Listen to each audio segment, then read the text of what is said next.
Comenzamos nuestra peregrinación por la ciudad de Jerusalén y más concretamente por la antigua aldea de Betfagé, hoy integrada en la ciudad y donde se conmemora la entrada de Jesús en Jerusalén montado en un borriquillo, dando así cumplimiento a la profecía de Zacarías: «No temas, hija de Sión, mira que viene tu rey montado en un pollino de asna». Y es que el mesianismo de Jesús no estaba basado en el prestigio, el poder y la gloria, sino en la sencillez y en la humildad. Una pequeña iglesia franciscana construida en 1883 conserva una gran piedra memorial de la época cruzada, siglo XII, con pinturas alusivas al acontecimiento. Fue renovada en 1954 por Barlucci y en ella celebramos nuestra primera Eucaristía en Tierra Santa.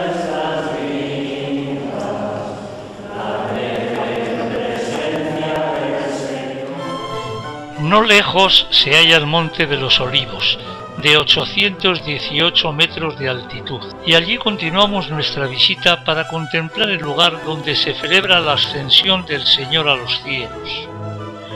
Este acontecimiento, junto a la resurrección, constituyen la glorificación de Jesús, el cual, como dice San Pablo, se humilló a sí mismo obedeciendo hasta la muerte y muerte de cruz, por lo cual Dios lo exaltó y le concedió el nombre que está sobre todo nombre. El lugar es hoy una mezquita musulmana. En el centro se halla un bello edículo románico construido por los cruzados, que tiene una bonita bóveda apoyada en columnas de mármol de una sola pieza, coronadas por extraordinarios capiteles. Ese es el minarete de la mezquita.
En el interior, bajo la cúpula, se encuentra una piedra que recuerda el misterio de la Ascensión.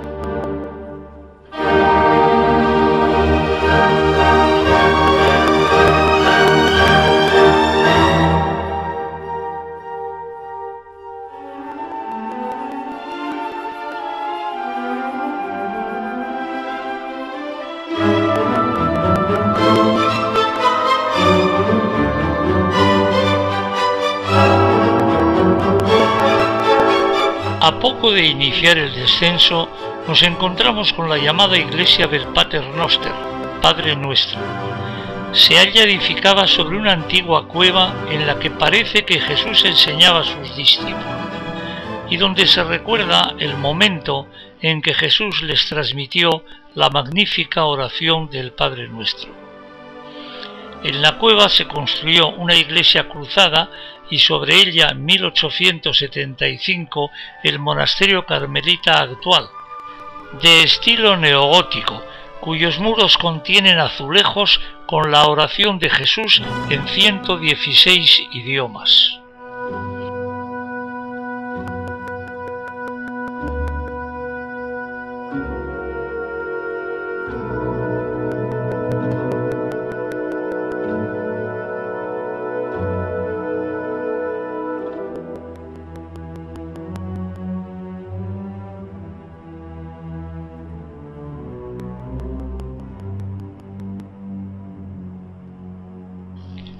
Desde el exterior se disfruta de la contemplación de una panorámica impresionante de la parte antigua de Jerusalén.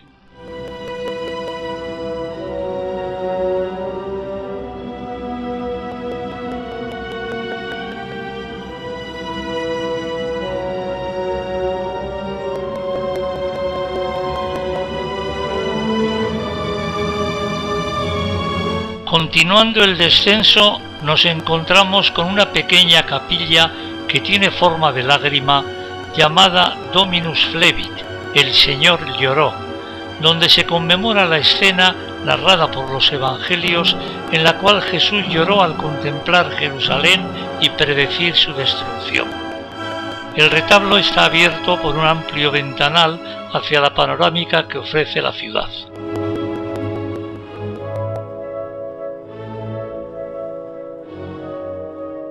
En la falda del monte se halla el huerto de los olivos, donde quedan 8 olivos del olivar existente en tiempos de Jesús. Su antigüedad, sean ellos o sus retoños, ha sido corroborada recientemente por la investigación científica. Nos hallamos en uno de los escenarios claves de la pasión de Jesús, la oración del huerto, donde el Señor sintió angustias de muerte ante su próxima pasión y fue consolado por el Padre.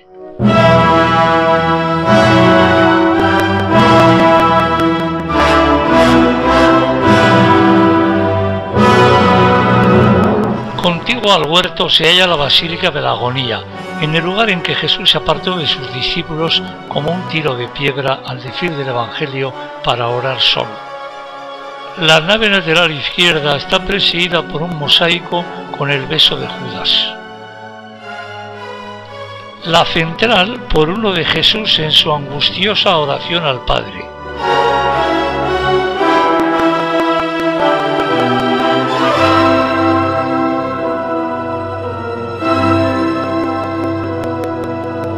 Y la derecha por otro del prendimiento de Jesús.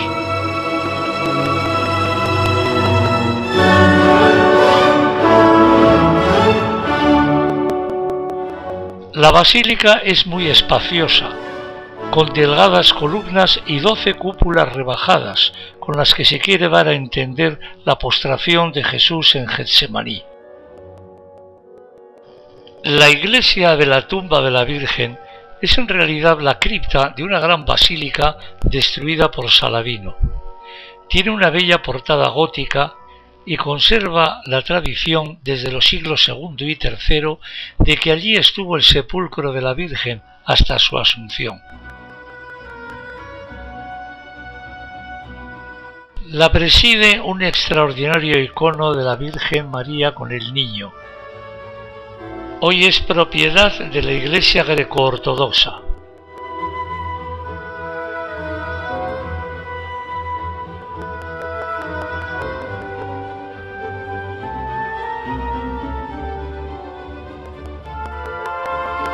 Junto a ella se halla la llamada Gruta del Prendimiento, excavada en la roca y convertida en una recoleta capilla. En ella tuvimos un emotivo rato de oración acompañando a Jesús en su agonía. Estamos en el Muro de las Lamentaciones, que se halla en una gran plaza de la parte judía de Jerusalén. Es el único resto que queda del famoso templo y constituye sin duda el lugar de mayor importancia religiosa de la ciudad para los judíos.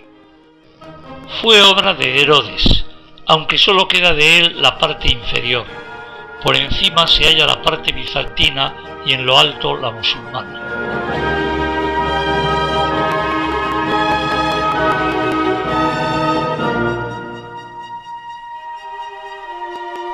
Al norte se halla el Arco de Wilson, una sala cerrada que fue lugar de paso de los sacerdotes hacia el templo.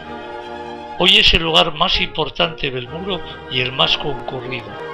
Cuenta con algunas pequeñas bibliotecas.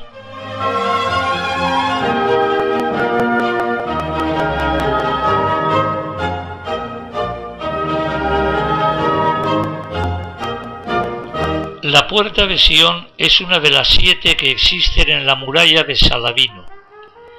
Tiene forma de L para reforzar su función defensiva.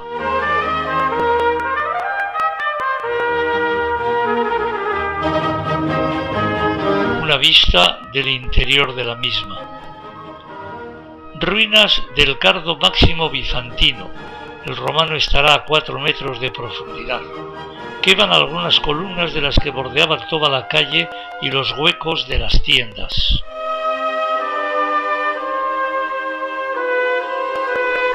La Basílica de la Dormición de la Virgen fue construida a mediados del siglo XX y restaurada con posterioridad a la guerra de 1967. Tiene planta circular y cúpula cónica. La nave destaca por su ornamentación en mosaico. El del ábside presenta a María con el Niño del más puro estilo bizantino.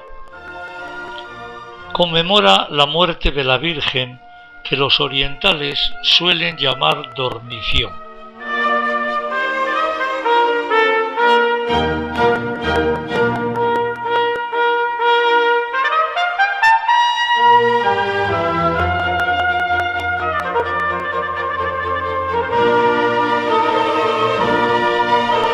Posee una bella cripta con una estatua yacente de la Virgen.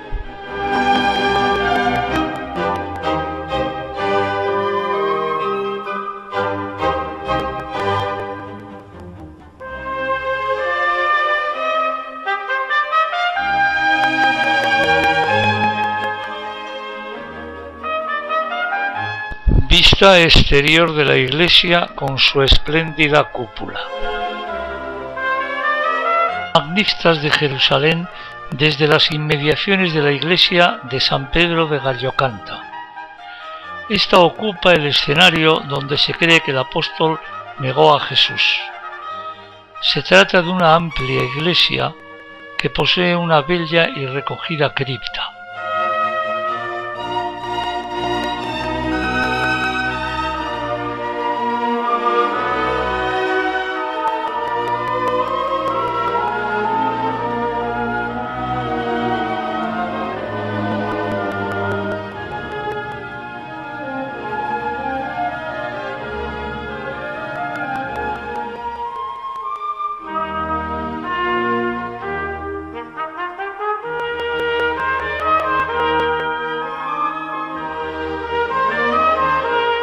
Presumiblemente, en los sótanos recientemente excavados se hallarían los calabozos del palacio de Caifás, en los que Jesús fue encerrado la noche de su detención.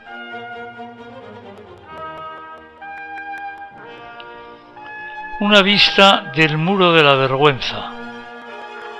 Por esta calle en escalera sería subido Jesús desde el Huerto de los Olivos hasta el palacio de Caifás. El segundo día por la mañana hicimos una visita a Aincarén. Es una pequeña localidad situada a 8 kilómetros de Jerusalén, pero de una gran importancia histórica y religiosa, ya que se tiene por la patria de Juan Bautista. Contemplamos en primer lugar la Basílica de la Visitación, donde se conmemora la visita de María a su prima Santa Isabel. En la pared del recinto ajardinado se colocaron paneles con el Magnificat en distintas lenguas.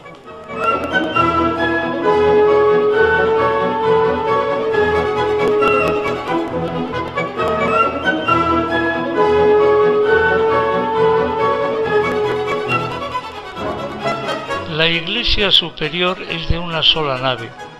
Toda la decoración tiene un tono festivo y de glorificación a María. Destaca el altar mayor con la figura de la Virgen dando gracias a Dios.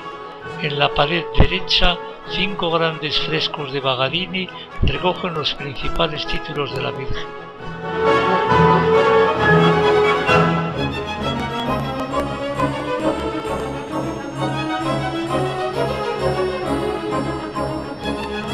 La cubierta es de estilo toscano del Quattrocento. A continuación visitamos el santuario de San Juan Bautista.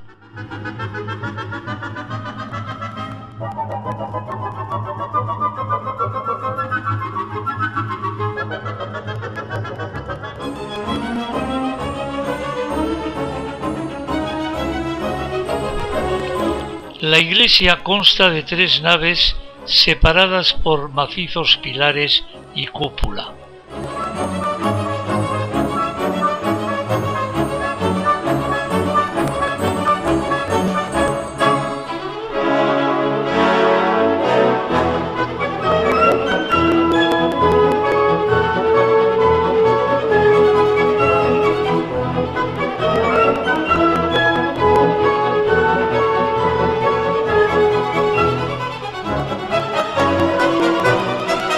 En la extremidad de la nave de la izquierda, una escalera conduce a una gruta excavada en la roca, vinculada a la vivienda de Zacarías e Isabel y al nacimiento del precursor.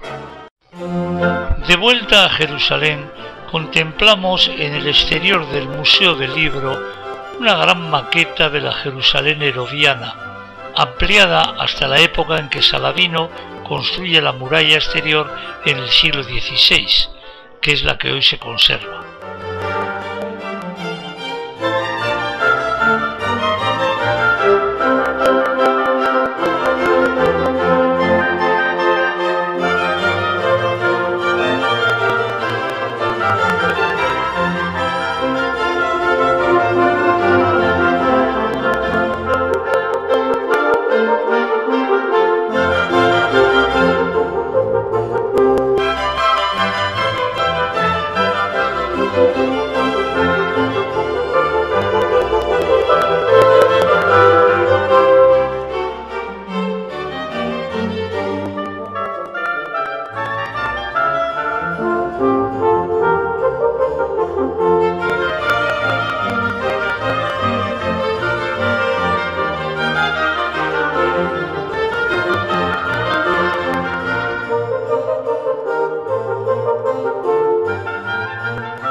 En esta otra toma podemos contemplar el lugar donde estuvo el Calvario, en esa cantera, cercana a la puerta de Efraín y fuera de la muralla herodiana.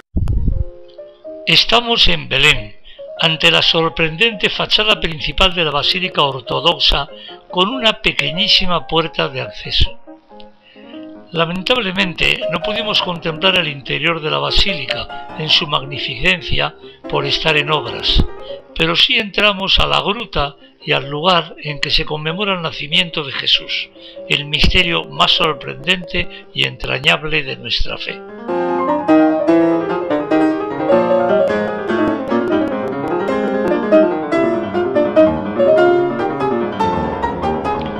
Contigua a ella se halla la gruta en que vivió muchos años San Jerónimo y donde llevó a cabo la ingente obra de traducir al latín el texto de la Biblia, la conocida con el nombre de Vulgata. Portada de la iglesia de Santa Catalina de Alejandría, parroquia de los católicos en Belén. Frente a la portada se encuentra el claustro cruzado de transición del románico al gótico.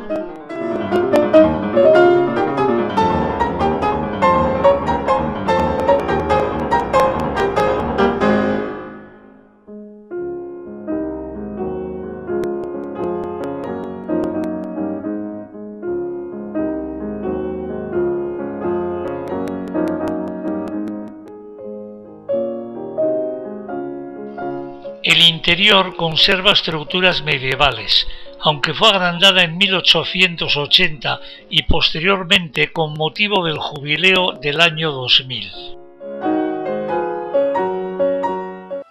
A la vuelta de Belén hicimos un recorrido nocturno por Jerusalén. Entramos por la puerta del estiércol y contemplamos un interesante conjunto de ruinas herodianas y romanas situadas entre la muralla y la explanada de las mezquitas.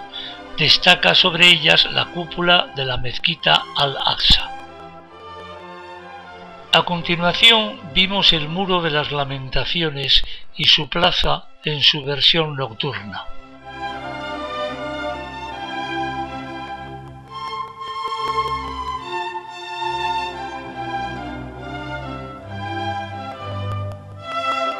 Bonita calle con escaleras del barrio musulmán.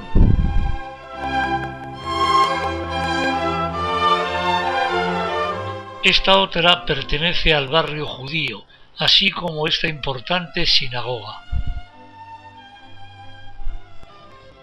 Nuevas calles del barrio musulmán. Y una fuente iluminada del barrio judío.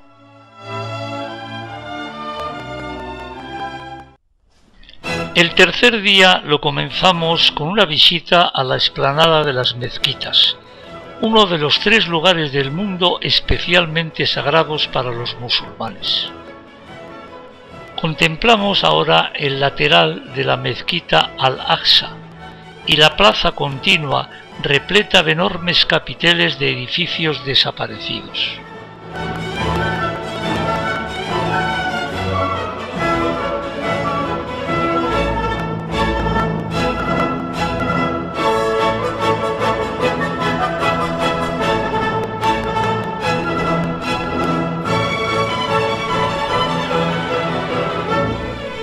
Fachada principal de la mezquita, construida a comienzos del siglo VII, aunque su estructura actual es de 1034 y los pórticos proceden de la época fatimita de 1227.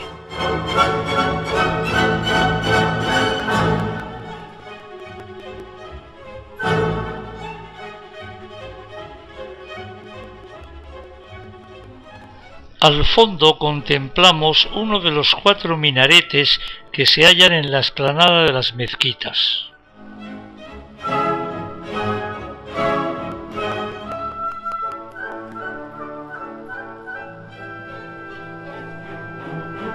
Igualmente la fuente de las abluciones y los llamados arcos de las cadenas. En el centro de la explanada se halla la espléndida mezquita de Omar, cuyo nombre original es la Cúpula de la Roca, edificada en el siglo VII. Es de factura octogonal y está rematada por una gran cúpula dorada. Desde la explanada tenemos una bonita perspectiva del Monte de los Olivos, con la iglesia ortodoxa de Santa María Magdalena.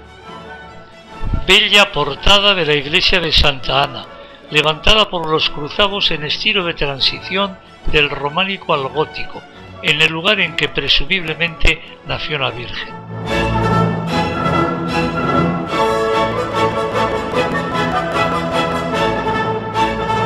Es una iglesia de una sencillez bellísima, que consta de 3 naves.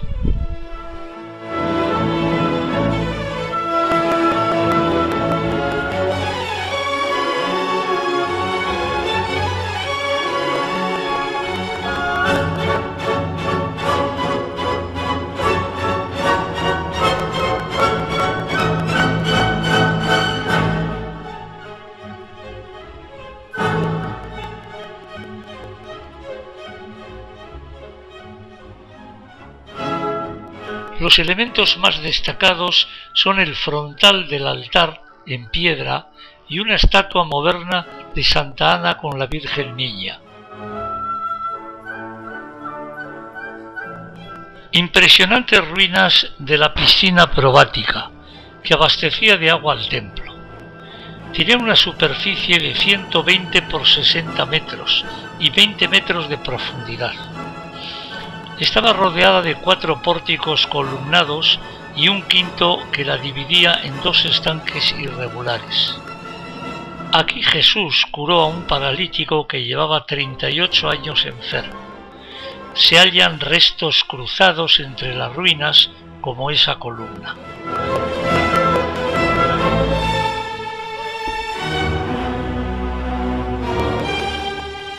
Fachada de la capilla de la Flagelación, donde se recuerda el espantoso suplicio a que Jesús fue sometido antes de la crucifixión. En ella celebramos una Eucaristía en solidaridad con el dolor de Jesús. Estamos en el Isóstotos, con gran probabilidad el lugar en que Jesús fue juzgado por Pilatos. En este lugar acompañamos con el rezo de un sentido Vía Crucis el camino de Jesús hacia el Calvario. Comienzo de la Vía Dolorosa que nos llevará hasta la Basílica del Santo Sepulcro.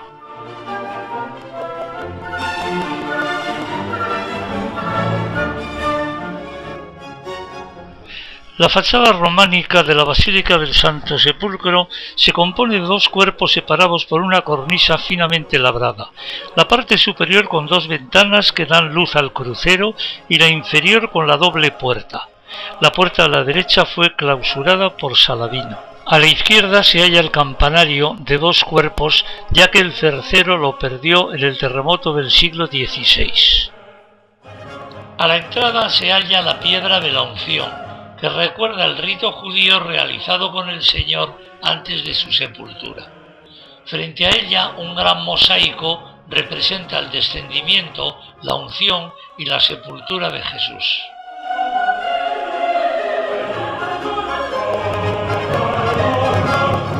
En el centro de la basílica se halla la iglesia ortodoxa griega, la más importante y rica del conjunto. Tiene una gran cúpula con un mosaico de Cristo Maestro. Es muy bello el iconostasio. Las paredes se hallan repletas de cuadros.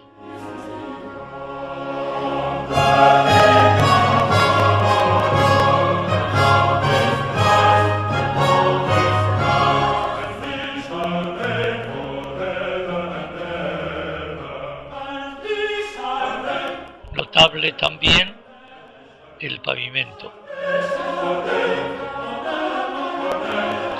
Frente a la iglesia ortodoxa, en el centro de una gran rotonda, se halla la tumba del resucitado, que conmemora el misterio de la resurrección de Jesús, el misterio fundamental de nuestra fe, en que se basa nuestra propia resurrección y fuente de esperanza también en esta vida. Una pequeña capilla es el lugar reservado a los católicos.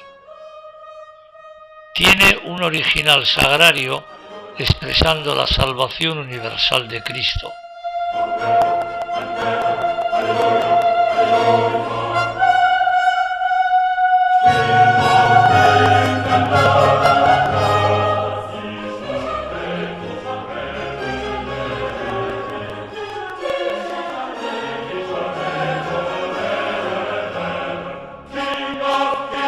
En el lateral izquierdo se halla un curioso Vía Crucis de figuras muy estilizadas.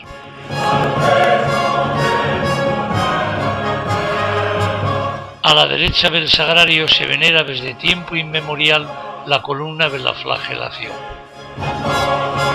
A través de una mampara de cristal se contempla parte de la piedra del Calvario, que se encontraba en una antigua cantera, y fue el lugar en que fue crucificado Jesús, dando así su vida por la salvación de todos los hombres.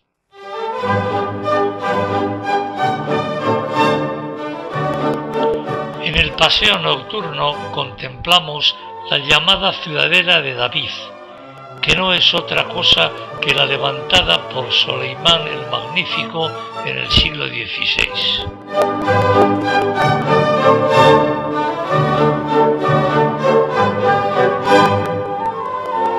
Un profundo foso defensivo la rodea.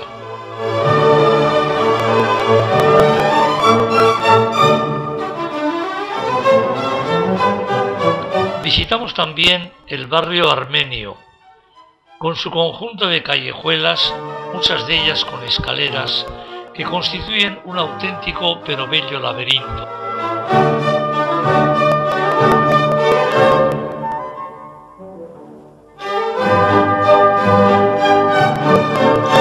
Ahí estamos contemplando la fachada de la Catedral Armenia de San Jorge.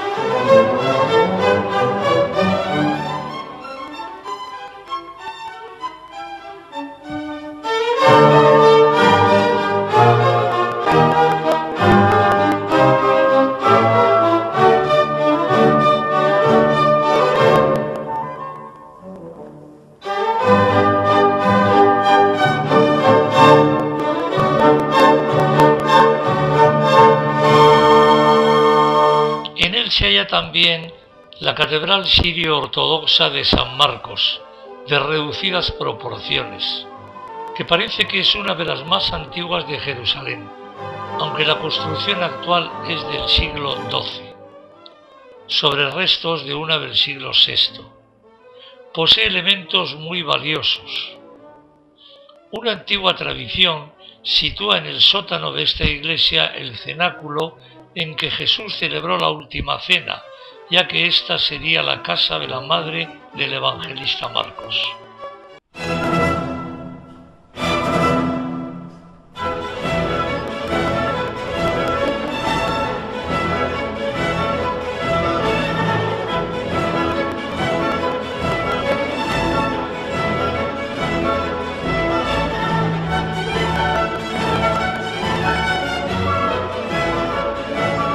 Nos encontramos ante la Basílica de Betania. Esta recuerda la resurrección de Lázaro, uno de los milagros más impresionantes del Evangelio, narrado por el evangelista Juan. La adornan 3 mosaicos que representan a María, Lázaro y Marta.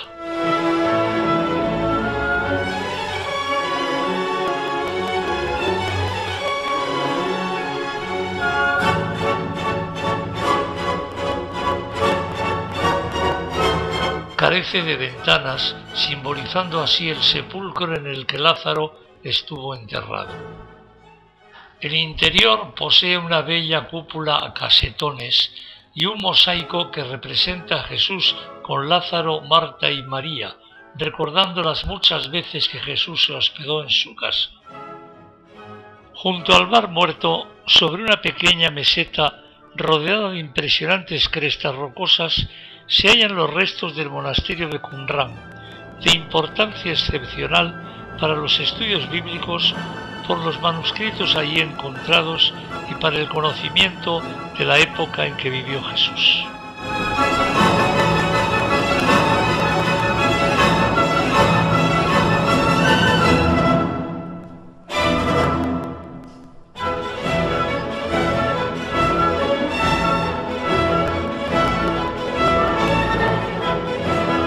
Este curiosísimo mar interior es una de las rarezas geológicas del planeta, ya que está situado a 398 metros bajo el nivel del Mediterráneo, si bien la cota más baja es de 800 metros. Sus aguas contienen una concentración de minerales de hasta el 25%, por lo que no existe en él el menor asomo de vida.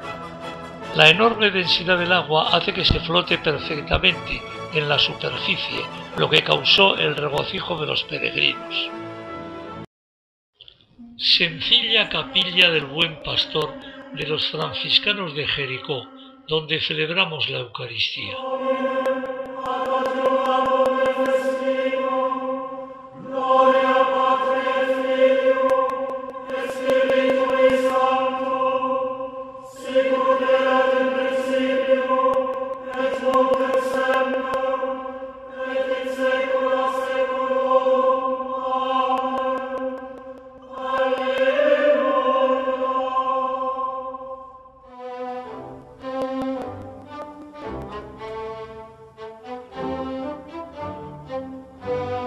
La ciudad de Jericó es probablemente la más antigua del mundo. Se halla situada en un fértil oasis y ha tenido mucha importancia en la historia bíblica. Fue la primera ciudad que conquistaron los israelitas tras su peregrinación por el desierto y es nombrada en los evangelios. El suceso más conocido es la conversión de Zaqueo, jefe de publicanos de Jericó.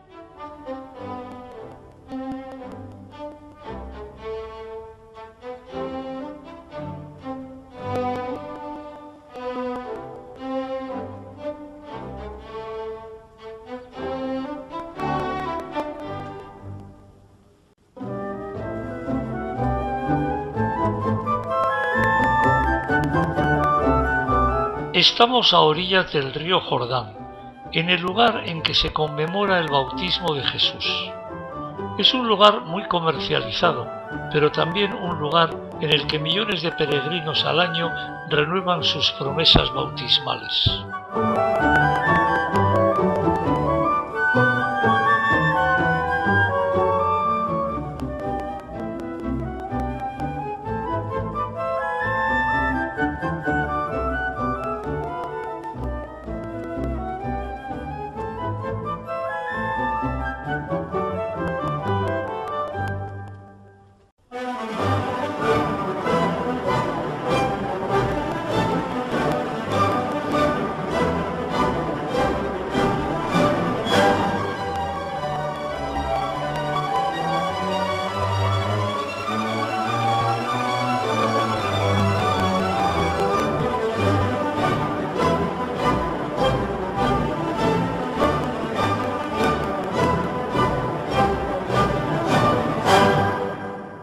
También nosotros, aunque en condiciones materiales bastante precarias, recordamos el bautismo de Jesús y renovamos las promesas bautismales que en nuestro nombre pronunciaron nuestros padres y padrinos el día de nuestro bautismo. Es decir, hicimos presente el compromiso de seguir a Jesús siempre como discípulos suyos. Fue sin duda uno de los momentos más importantes de nuestra peregrinación.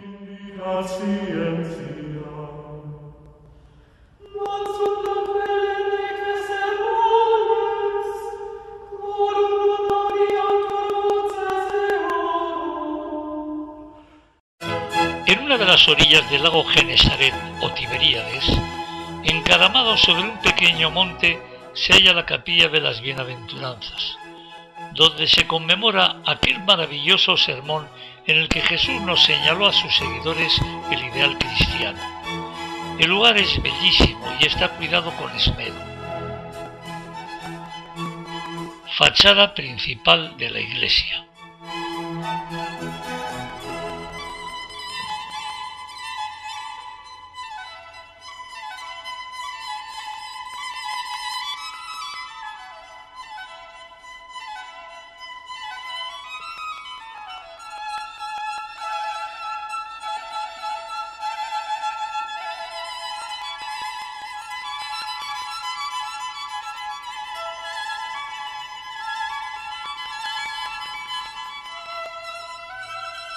No lejos, en la misma orilla del lago, se halla la capilla donde se conmemora la confesión del primado a Pedro.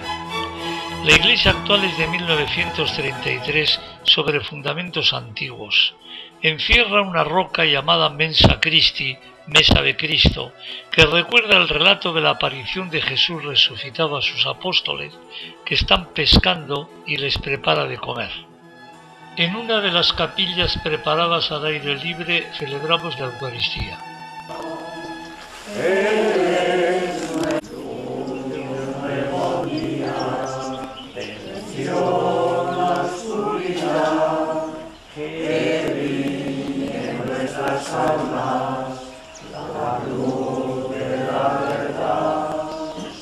Vamos cantando al Señor.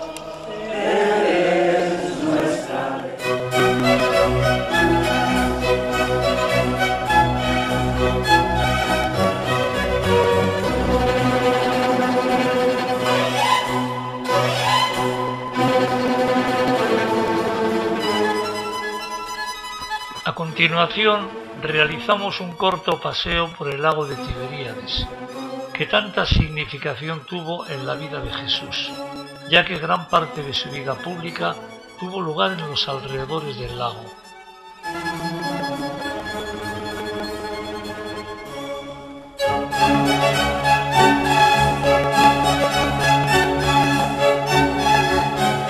Durante el recorrido escuchamos la lectura de la aparición de Jesús a los apóstoles en medio de la tormenta y reflexionamos sobre ella.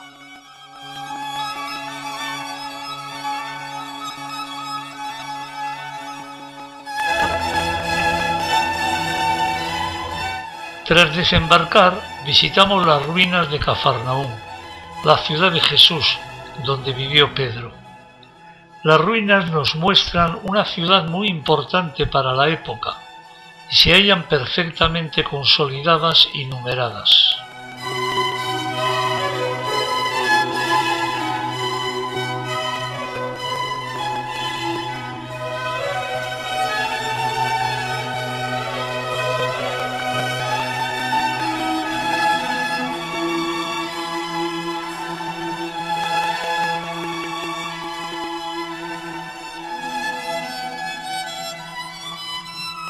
Los restos de la espléndida sinagoga de Cafarnaúm del siglo IV, con sus airosas columnas y sus bellos capiteles corintios, nos dan una idea de la importancia del lugar.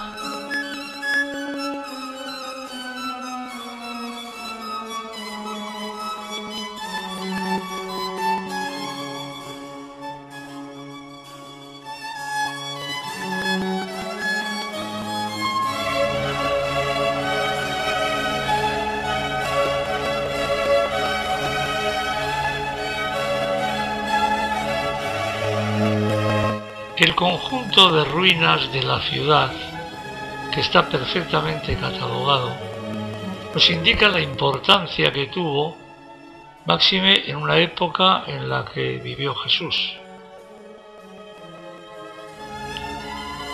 Entre las ruinas se halla con gran probabilidad histórica la casa del apóstol Pedro, donde Jesús se hospedó a menudo. Ya en el siglo IV hubo allí una capilla y en el V se construyó allí una basílica octogonal. Recientemente se ha levantado sobre las venerables ruinas un nuevo santuario que evoca la imagen de un barco. Se realizó en forma aérea sobre unas columnas, respetando así la totalidad de las ruinas y permitiendo su contemplación.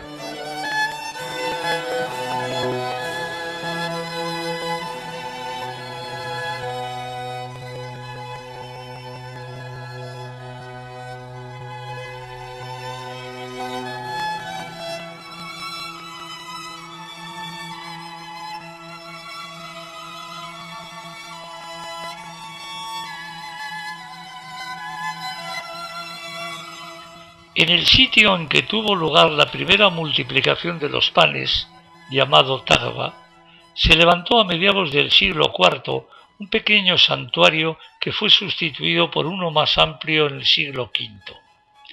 Recientemente los benedictinos alemanes han construido una bonita iglesia de estilo neorrománico, precedida de un bello claustro.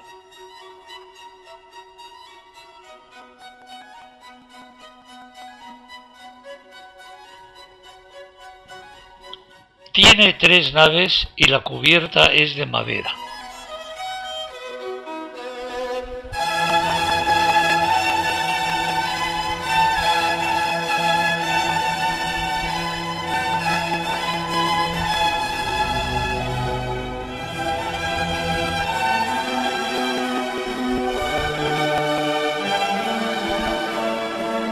Son muy notables las puertas de bronce.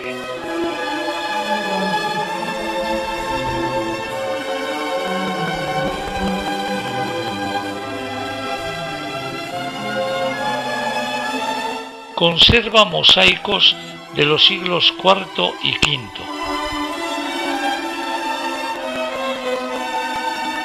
Entre ellos el famoso cesto de panes acompañado de 2 peces, símbolo de la multiplicación de los panes y los peces.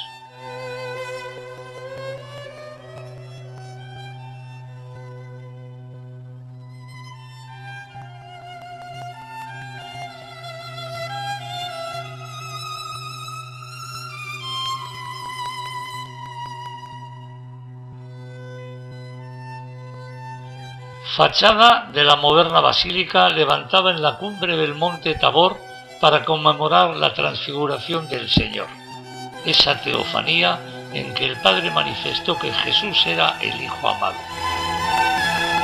Está construida sobre la obra cruzada.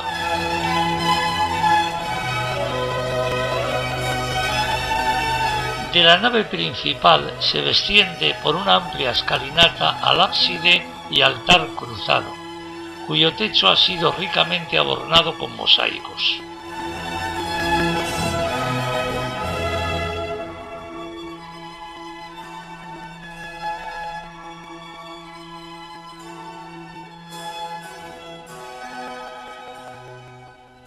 Por las naves laterales se asciende al altar mayor, que descuella en lo alto con su deslumbrante mosaico de la Transfiguración.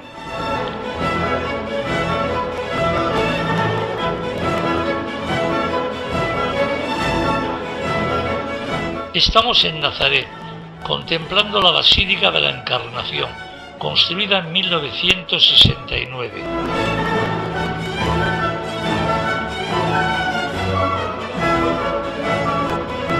La fachada está adornada por figuras de los 4 evangelistas.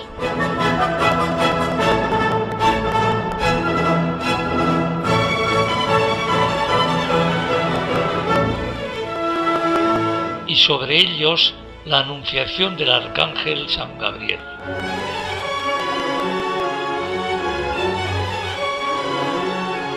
Son extraordinarias las puertas de bronce. La de la izquierda tiene representaciones del Antiguo Testamento. La de la derecha de la vida de Jesús.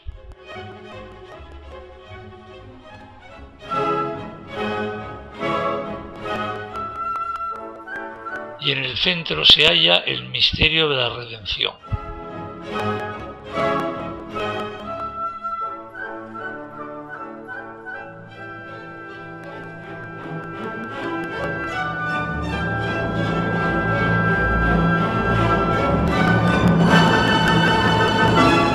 El interior es muy original y tiene el coro hacia abajo, presidido por la gruta de la Anunciación, donde parece que pudo estar la casa de María.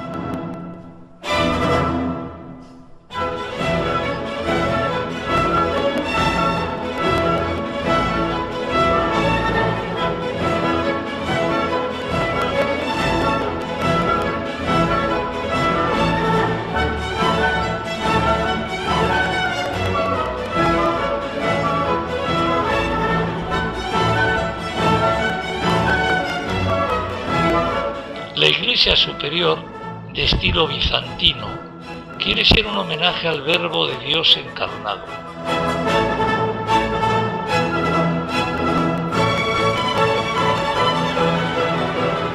El altar mayor está presidido por un enorme mosaico que representa a la iglesia y a María como madre de la misma. En una pequeña capilla celebramos la Eucaristía, centrada, como no podía ser menos, en el misterio de la Encarnación. Dios, que se ha hecho hombre y asume la condición humana totalmente, menos en el pecado, para elevarnos a nosotros a la categoría de Dios. A 8 kilómetros de Nazaret se halla el pueblecito de Caná de Galilea. El santuario actual está construido sobre los restos de antiguas edificaciones. La iglesia está presidida por un gran cuadro del primer milagro de Jesús, según San Juan, la conversión del agua en vino. En una capilla adjunta al santuario, los matrimonios peregrinos renovaron sus compromisos matrimoniales en una ceremonia sencilla pero muy emotiva.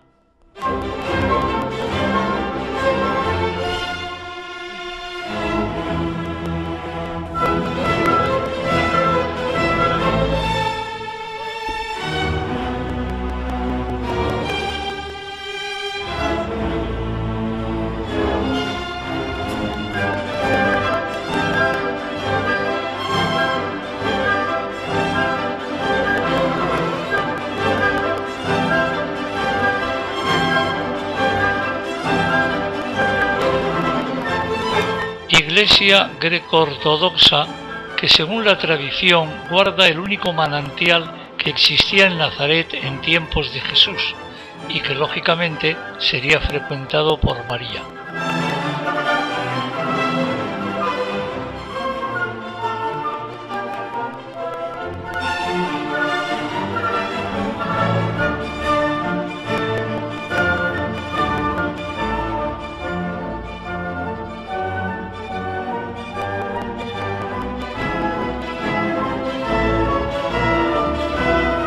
Asistimos a un bautizo de una niña por el rito greco-ortodoxo, que consiste en la inmersión total de la criatura en la pila bautismal, en el agua, lo que justifica los gritos de la niña.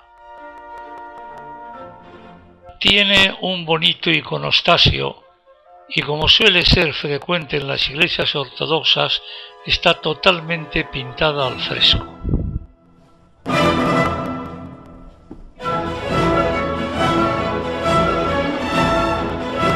Ahí se encuentra el antiguo manantial.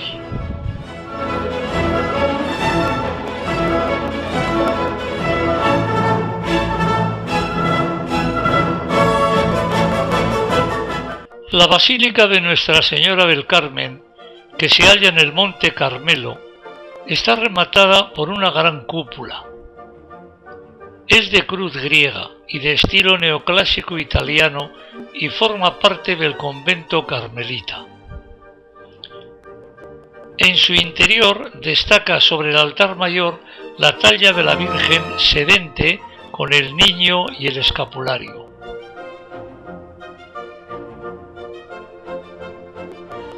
El altar está realizado sobre un plano en el interior de una de las grutas en que estuvo el profeta Elías.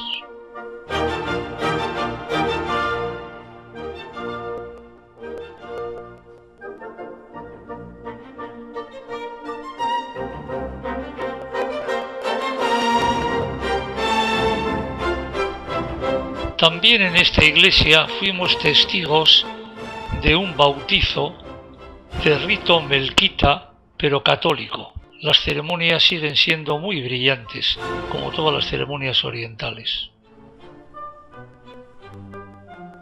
Desde el Monte Carmelo gozamos de una espléndida vista de Haifa, con su importante puerto, el mayor de Israel.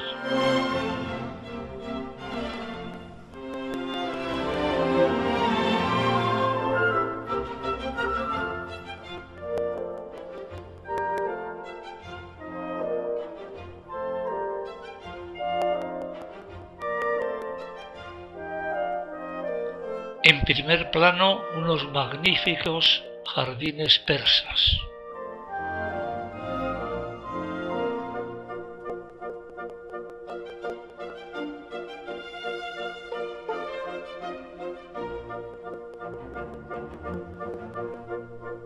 Restos del acueducto romano de Cesarea Marítima.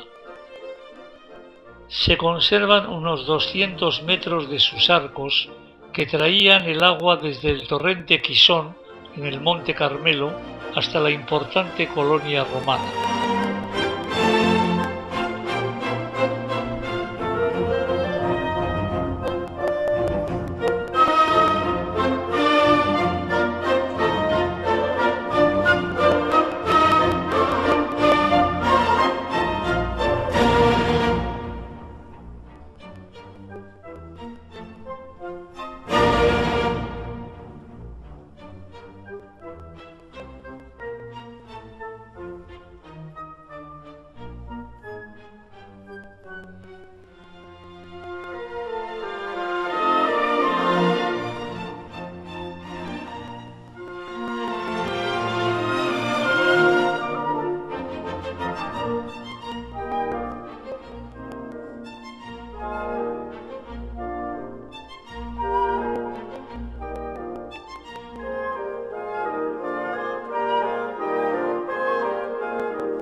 Una vista de Tel Aviv con su playa desde la parte antigua de la ciudad.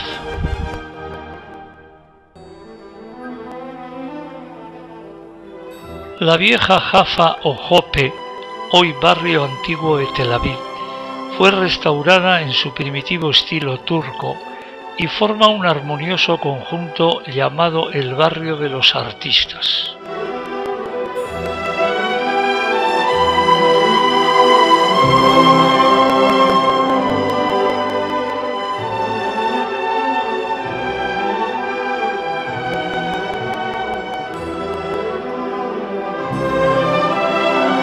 Sus estrechas callejuelas, algunas con escaleras, bajan hasta el pequeño puerto.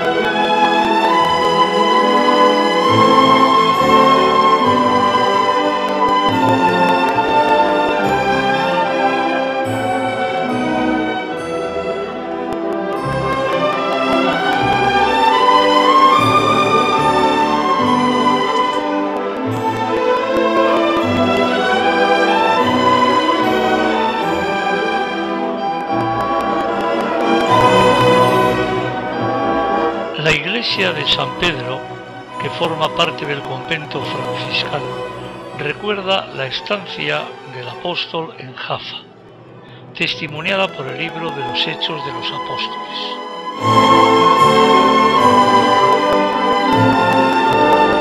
Allí celebramos la última Eucaristía en Tierra Santa, dando así por finalizados estos maravillosos días en que vivimos una auténtica experiencia religiosa, sintiéndonos muy cerca de Jesús en los lugares que Él santificó con su presencia. Que su efecto perdure. Incluimos a continuación como un anexo las imágenes del espectáculo de luz y sonido que tuvo lugar en Tiberíades.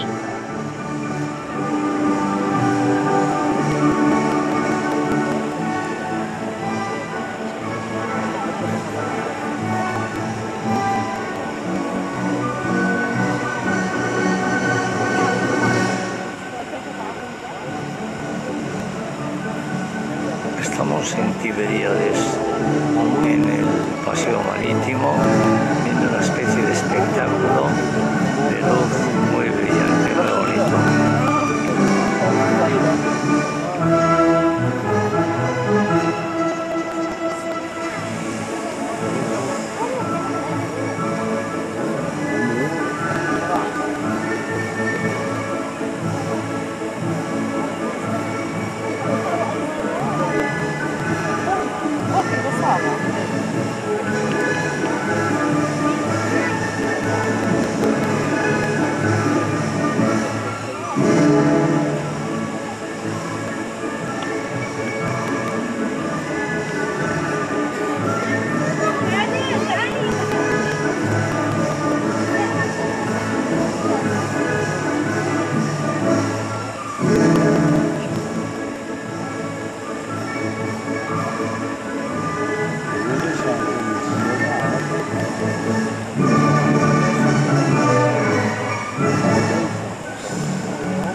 ¿Y ese cómo ha apoyado aquí? Si no... Bueno, no sé, ¿eh? De momento para mí lo quiero.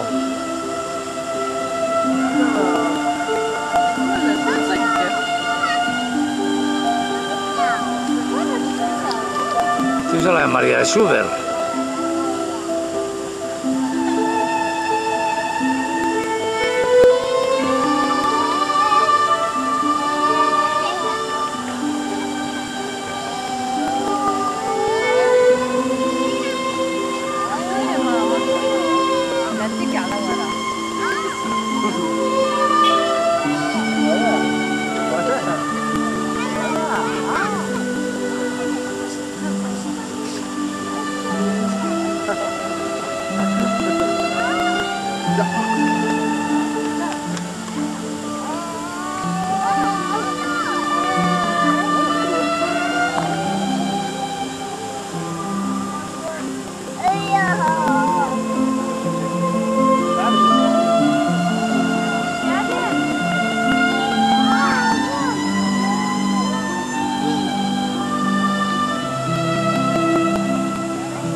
Thank you.